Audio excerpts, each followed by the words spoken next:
Nomine Patris et Filii et Spiritus Sancti. Amen. Veni Sancti Spiritus, repletorum corrupiderium, et tua amoris in sine macende, et spiritum tuum crepuntur. Et nobis pacem terrae. Oremus. Deus qui corde fidelium, Sancti Spiritus illustrationem locuisti. Da nobis in eodem spiritu recta sapere, et Deus immigrationem caudere per Christum nominum nostrum. Amen. Cor Maria Immaculatum. Ora pro nobis. Sancte George. Ora pro nobis. Sancte Sebastiane. Ora pro nobis. In Patris et Filii et Spiritus Sancti. Amen. Feast of St. George today. He is one of the patrons of Scotland, one of the patrons of England too.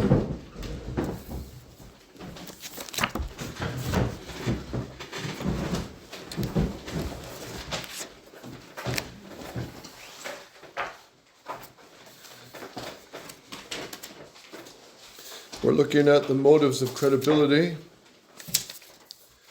internal motives,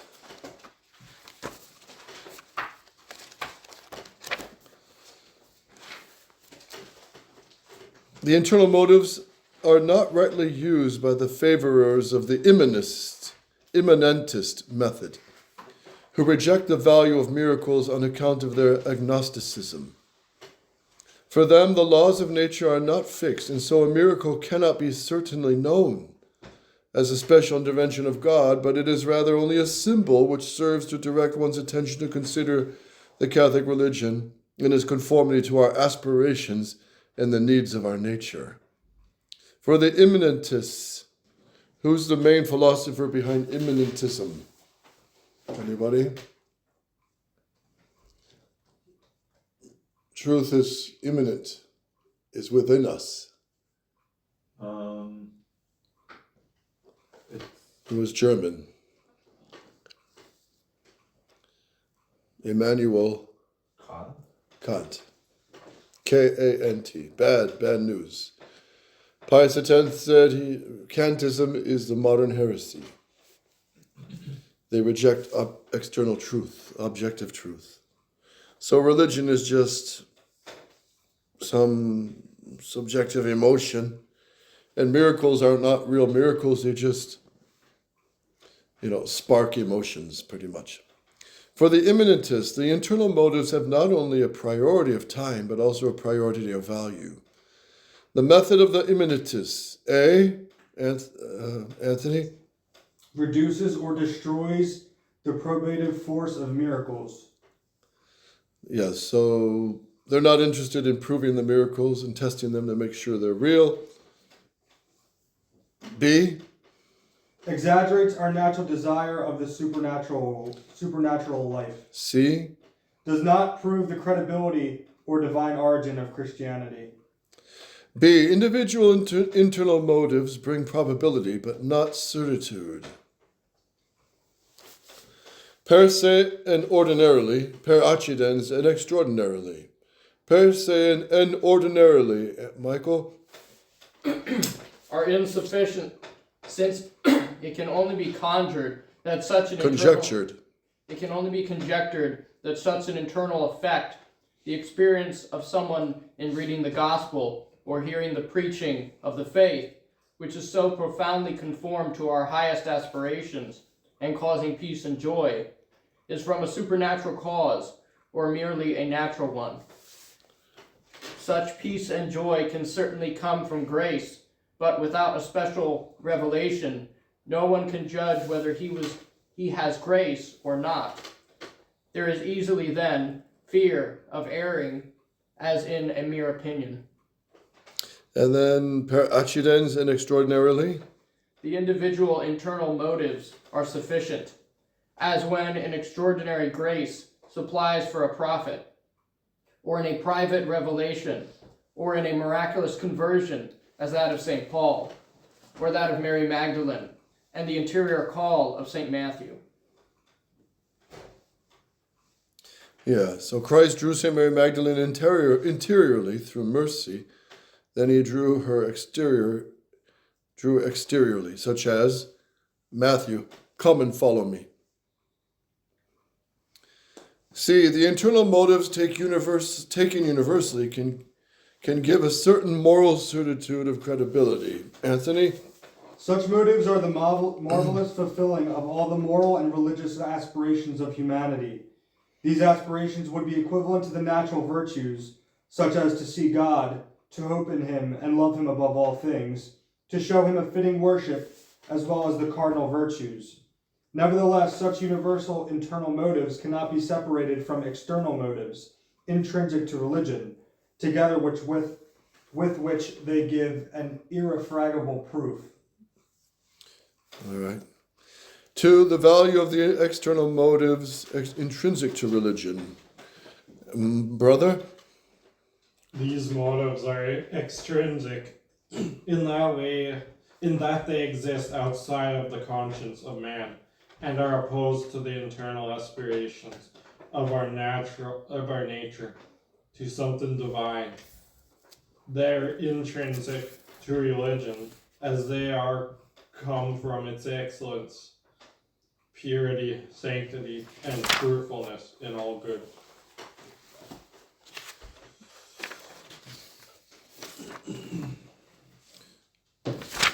Go on. Page 67. In the Declaration of Vatican Council 1, Denzinger, 1794, the marvelous life of the Church is taken as an irrefutable sign of her divine mission. Thus it is a moral miracle, which can only be produced by God, nor is it merely an Extrinsic. extrinsic seal of God, but it is a manifestation of the very divine life. The excellency of this marvelous life of the Church is considered from the 4 causes and their effects. What are the 4 causes off the bat? Efficient cause, final cause, Material cause, material the formal cause. cause. Yeah. The formal Yes. cause. Efficient cause. On account of its admirable propagation, apostolicity. So the life of the Church, its apostolicity, to go to convert Muslims, Jews, Protestants, Calvinists. Tomorrow's feast is Saint Fidelis, who was martyred in Switzerland, trying to convert heretics, Calvinists most likely. Second, final cause, the Church's exceeding what? Sanctity. Yeah, especially in the religious orders, this really shines. When you see true nuns, true priests, true monks living their vocation, it is a mark of the Church, of holiness and joy, and it's attractive, it's beautiful. And then its exceeding sanctity, effect, and inexhaustible fruitfulness in all good things. Oh, that would be, let's see. Material and formal cause would be what, brother? Catholic unity, as well as its unshaken Stability. Yes. So even now in this crisis, we can speak of the unity of the Church. There is certainly a visible external unity, but even more important is the unity of the faith. Those traditional Catholics keeping the faith, and even the Novus Ordos of goodwill who don't know, and are just lost in Novus Ordo wonderland, but they think they want to be Catholic. They all make up part of that unity. And then the unity with all the saints, souls of purgatory, right? And then the unshaken stability. What attribute of the Church would show its stability? What are the attributes of the Church again? One holy Catholic. No, those are the marks. Infallibility, indefectibility. Again, speak clearly. Infallibility, indefectibility, authority. Yes, those 3. Those are the 3 attributes of the Church. Authority from God, indefectibility, it'll never be destroyed to the end of the world, and infallibility, which comes from the Holy Ghost. So which one shows its stability? Indefectibility. Yes. So even now the Church is in its It looks like it's sinking. But still, she's indefectible. She will not be destroyed. And the truths of the faith continue. The true Mass continues. The true sacraments continue. Right? Just fewer are doing it. Denzinger, 1793. Read on, Gabriel. However, in order to enable us to fulfill our obligation of embracing the true faith and steadfastly persevering in it, God established the Church through his only begotten Son, and endowed it with unmistakable marks of its foundation, so that it could be recognized by all as the guardian and teacher of the revealed word. All right. 1794, Denzinger, go on. For all the many marvelous proofs that God has provided to make the credibility of the Christian faith evident, point to the Catholic Church alone. Indeed, the Church itself, because of its marvelous propagation, its exalted sanctity, and its inexhaustible fruitfulness in all that is good, because of its Catholic unity and its unshaken stability, is a great and perpetual motive of credibility and an irrefutable proof of its own divine mission. Yes. So what was broken down in the previous paragraph, efficient cause final, material informal, is explained here from Vatican Council I. So the Catholic Church, her history is just outstanding. Each of you, name one of the outstanding things in church history where she should have been sunk and finished, but came out shining. It should have been crushed by Rome in the very beginning, and it ended up How many emperors tried to destroy her? 10. What other time of history? The Western Schism. Yeah, that was a shaking of it, yes. Anybody? Well, there was also at least the church in Japan, the 200 years of persecution there. Okay, that's one geographical section in the world. But Yeah. Well, also the Second Vatican Council, the church is still Oh, alive, yeah. but that's the big one. That nearly destroyed her. And destroying her. So if she comes out of this, which she will, for the next generations, they're going to look back and say, wow, if the Catholic Church can pull out of that mess, it's the real church. Because it's the modernism is in the heads of popes, bishops. It's just everywhere. Yes. Is it the French Revolution? Yes, the French Revolution. And it was Philip the Fair, King of France, who, well, this was actually many years before. This was in the 1400s, I think it is. Into the 1500s. Philip the Fair kidnapped the Pope, dragged him to France, and punched him in the face. So he's paying for all that now. B, these motives taken together constitute an irrefutable proof. First, negatively, second, positively. Negatively, Michael?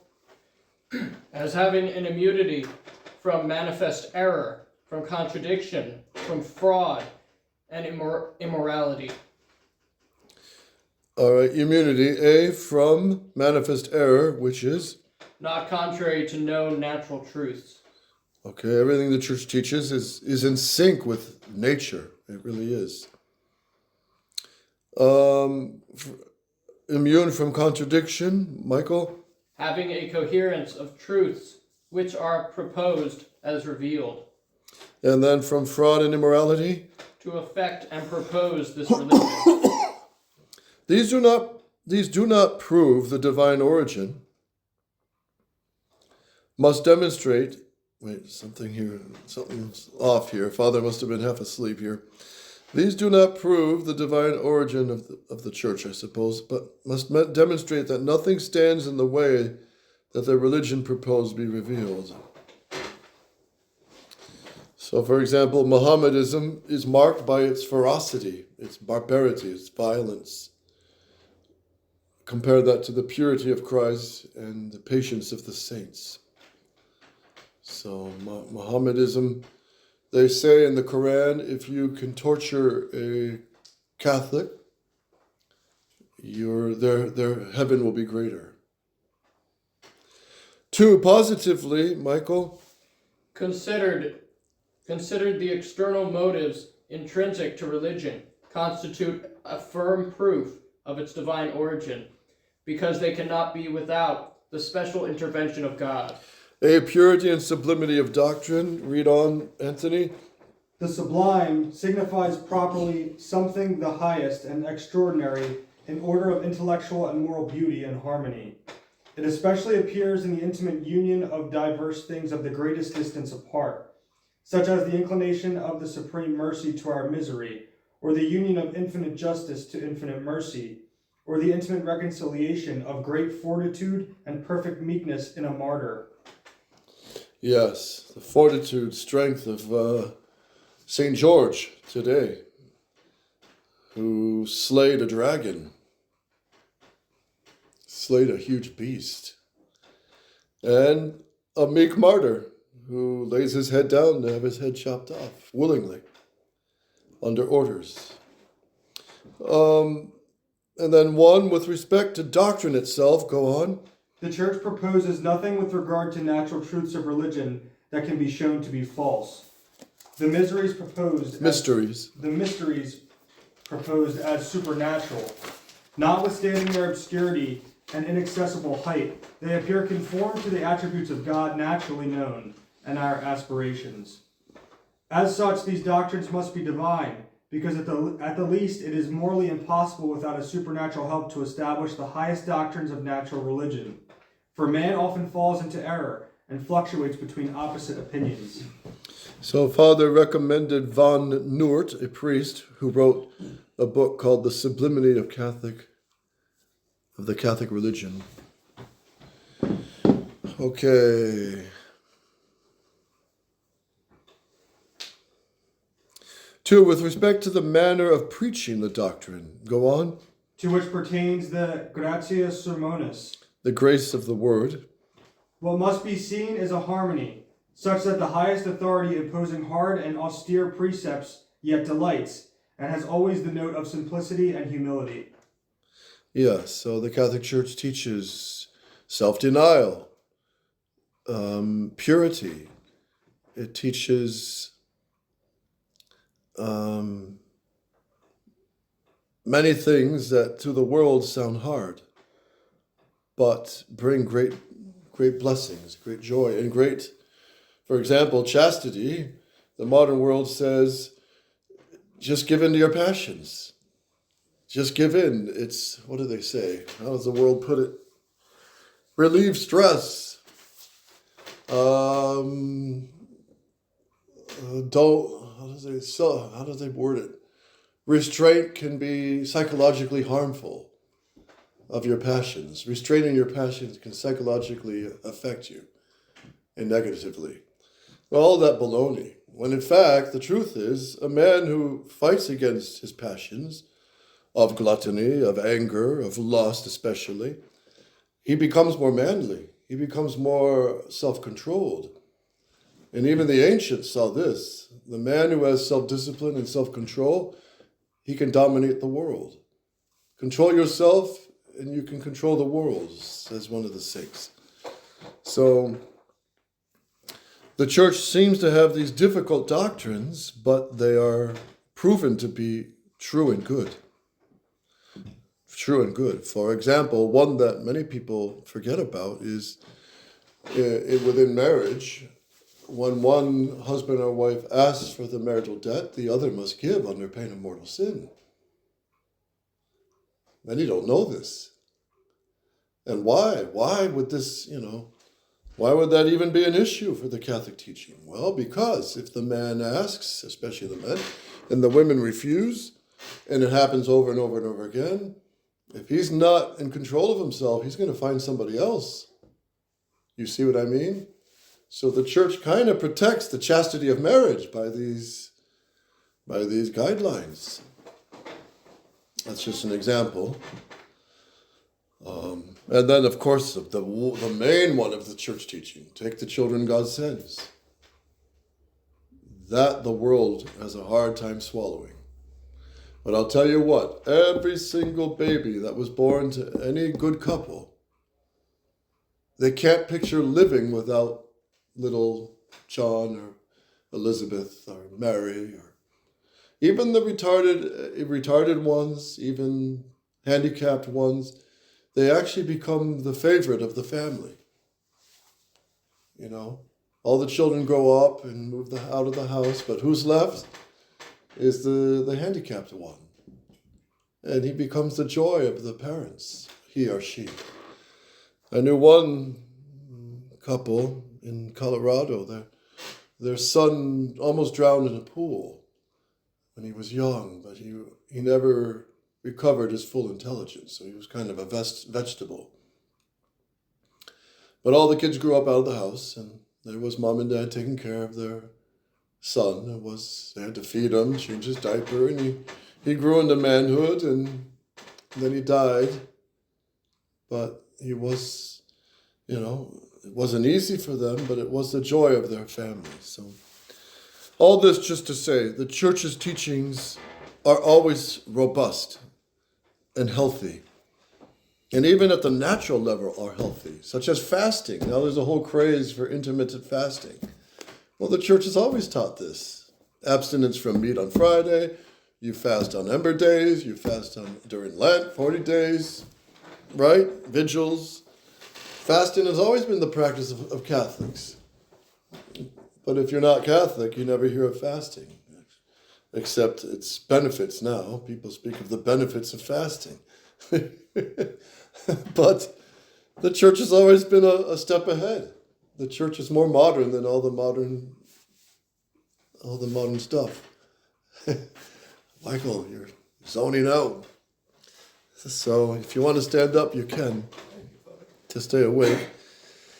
3, the respect to the origin of the doctrine.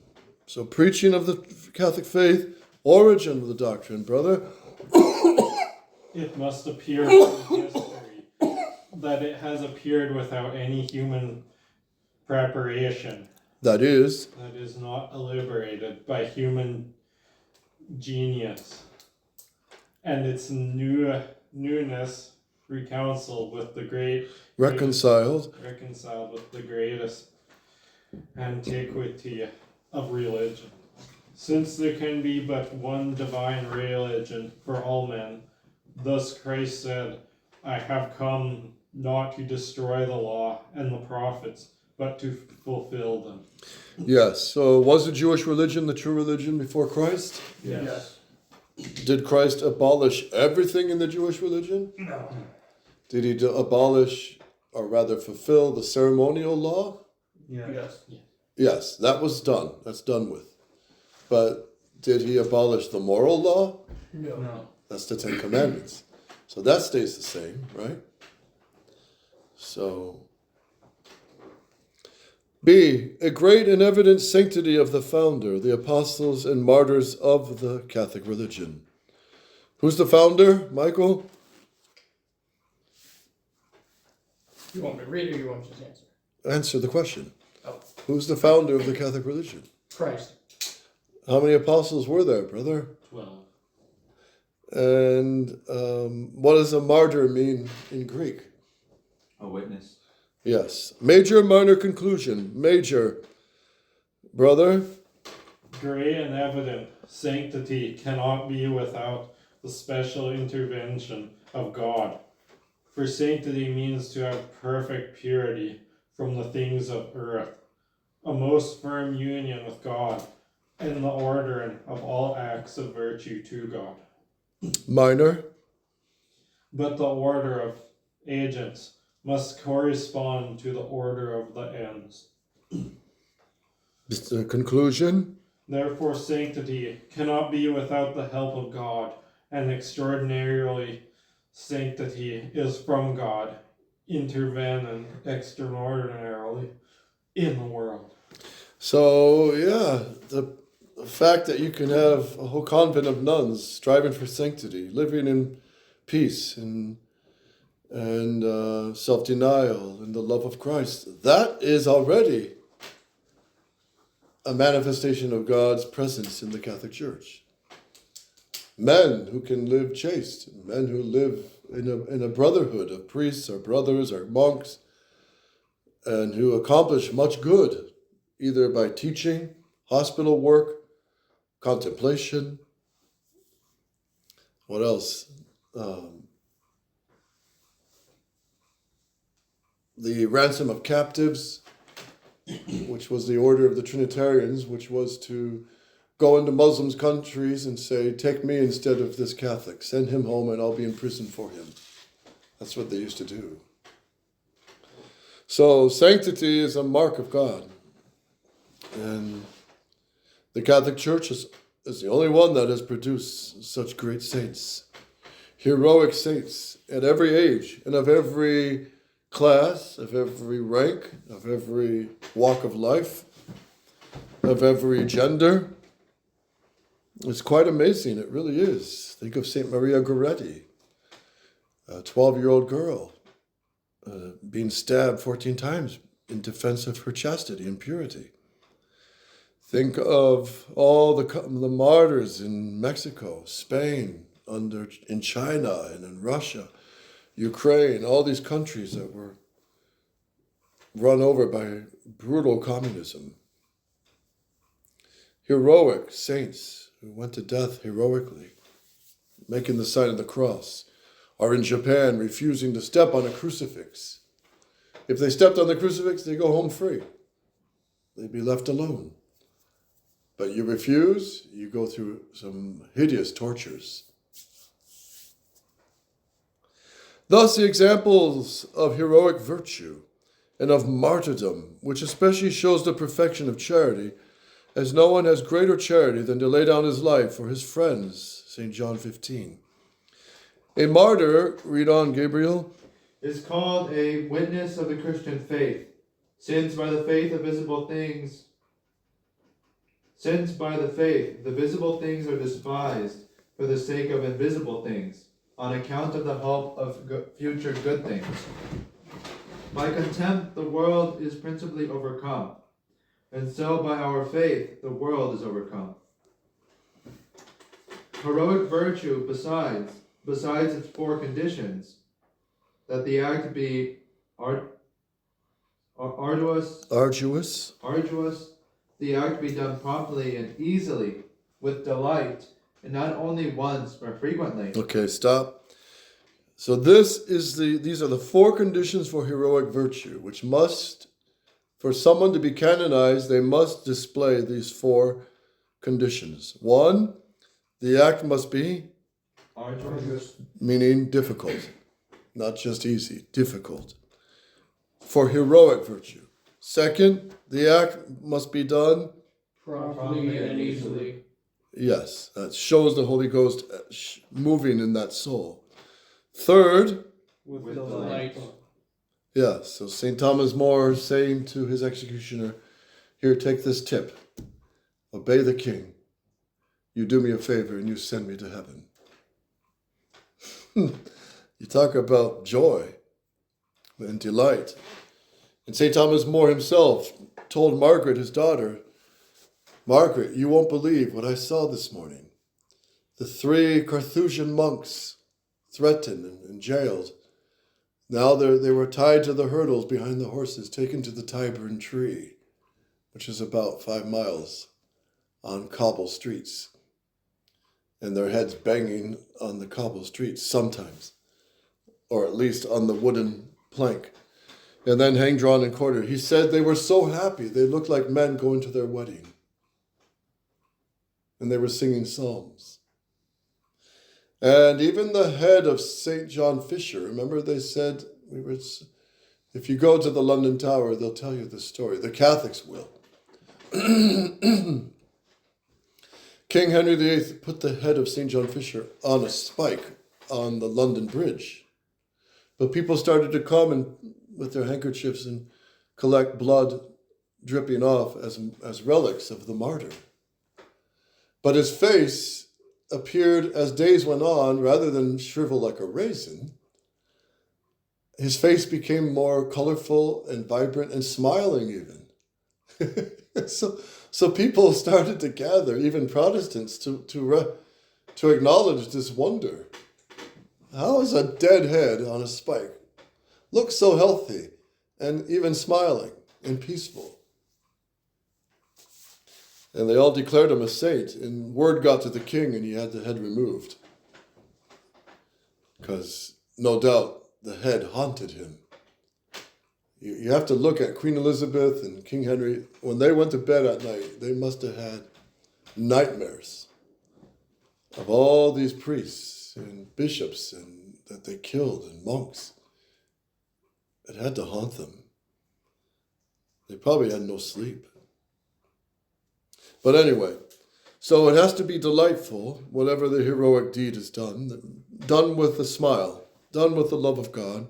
And fourthly, not only once, but Frequently. yeah, so those are heroic virtues. So definitely this shines in Archbishop Lefebvre. What he did was difficult: consecrate bishops, continue tradition, even being falsely excommunicated by the Pope and falsely condemned by fellow bishops. It was done promptly and easily. He did it peacefully and prayerfully.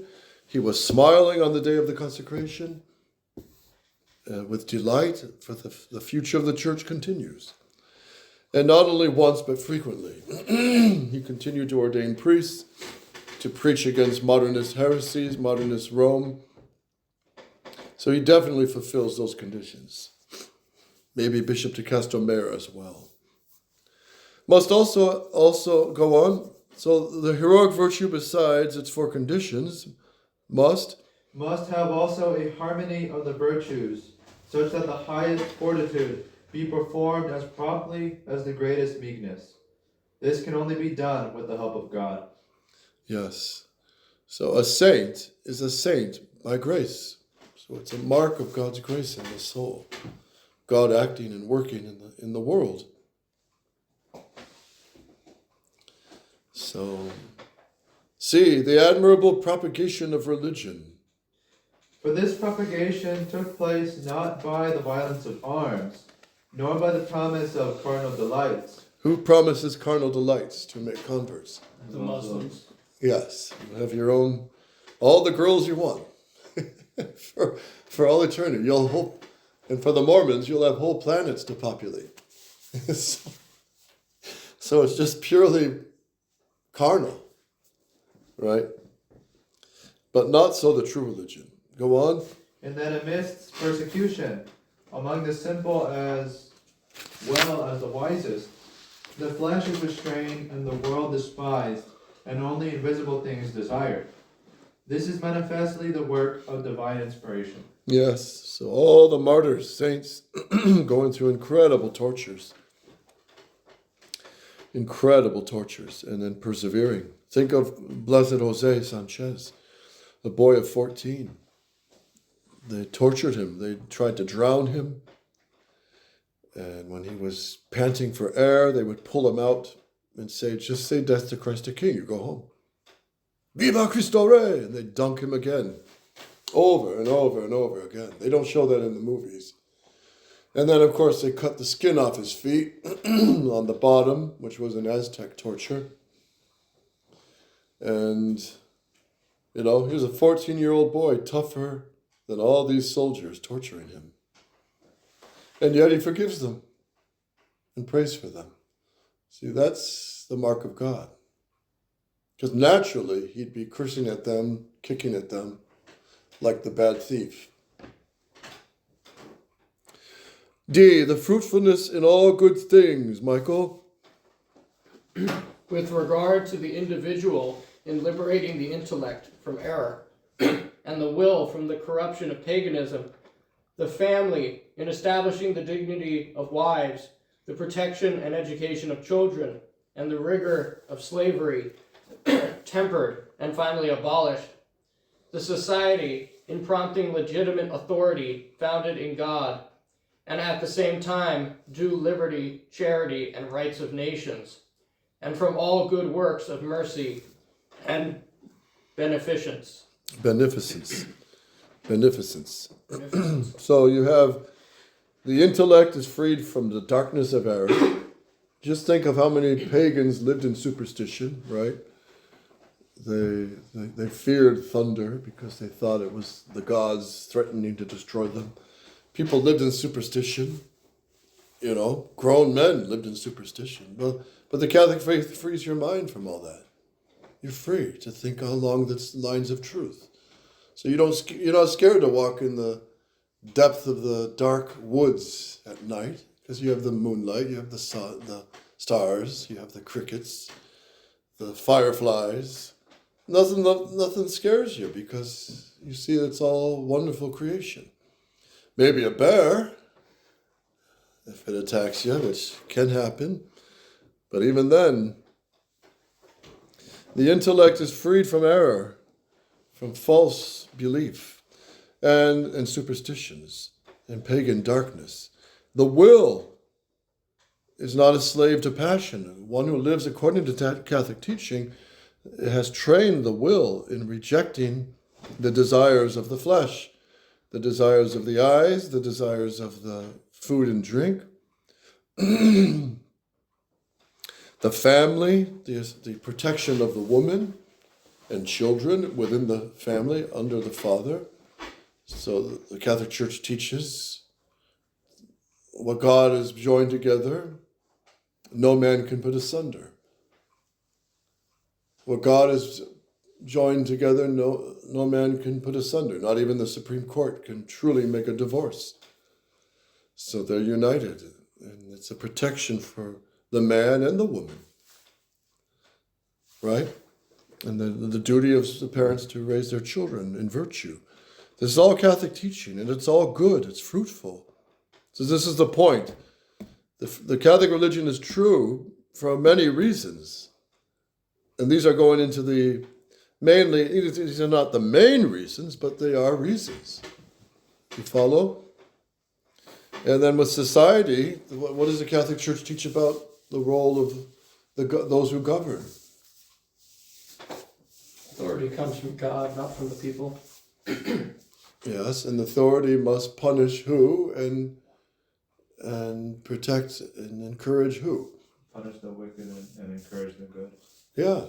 And then it also must help, the state officials must help those underneath them to obtain heaven by providing the material needs that they need. Yes. And the state also must protect the good of the people by prohibiting false religions. Prohibiting false religions. Now, modern liberals can't comprehend that. But that's the true freedom. To have the freedom to believe the true religion so you can save your soul. That's true freedom. Spain was like that. The Catholic countries were like that. The lady we met in England who took us on the tour, she was from Lithuania. Before the communists took over, she remembers Lithuania, there was only one religion. If there was any church in any village, it's the Catholic Church. She never heard of all this multiple temples. And what a fresh air to breathe, right? Talk about being protected from toxic gases and carbon monoxide and asbestos in the schools. You know, they're all worried about the schools. They have to be safe for the children to breathe, but they rot them with all corruption morally. So society, the duty of the state is also to ban false religions, ban pornography, ban poisonous and harmful drugs, ban newspapers that are promoting false ideas. The state can do this. And it ought to do this. And where it does it, there's a blessing beyond belief. Adiutorium nostrum in nomine Domini.